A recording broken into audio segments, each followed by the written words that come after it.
Privacy notice. Thank you for registering. Verify errors. While legends such as Gianluigi Buffon and Miroslav Klose begin to decide what Euro 2024 will look like, most spectators will be watching the Premier League and other domestic competitions. This will of course change by June.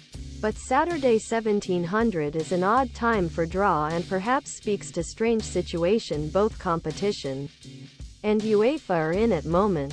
This draw does not even carry the concerns of supporters who associate it with such events for large countries such as the UK. It's not just about how good Gareth Southgate's side are right now, either. No matter which names emerge, more than half of the competition will be spent eliminating 1/3 of the field. In the 36-match group stage, 16 out of 24 teams will advance to the next round. It's literally harder to get knocked out. Of course, this has been case in most of the qualifying campaigns. When competition expanded this much, a problem arose. It almost feels like it would be better eventually push the Euros to a more symmetrical 32 teams and significantly shorten the path get there. Currently, Buffon and Klose will almost decide on another preliminary stage at Hamburg's Elbphilharmonie concert hall on Saturday. Admittedly, Euro 2020 an entertaining tournament on surface, but it was still lopsided, and it's hard not to attribute some of emotion to fact that this one of first major events with crowds post-COVID.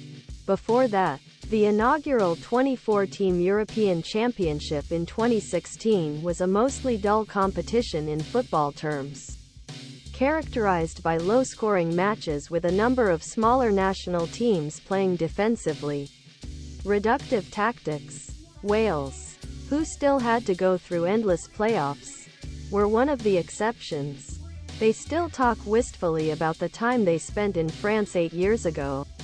It was definitely hard to make mistakes in the environment, and it's the same with this one.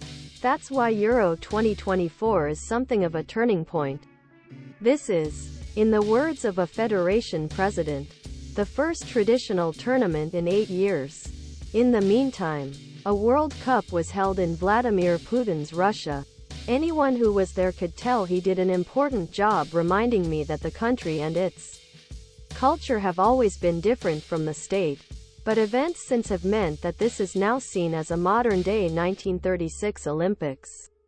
The fact that the Russian national team did not participate in all this, due to its suspension due to the invasion of Ukraine, is a reminder of this. There is still anger within UEFA over recent attempts to bring back youth teams. Euro 2020 was a continent traveling competition that the governing body at the time vowed never to do again.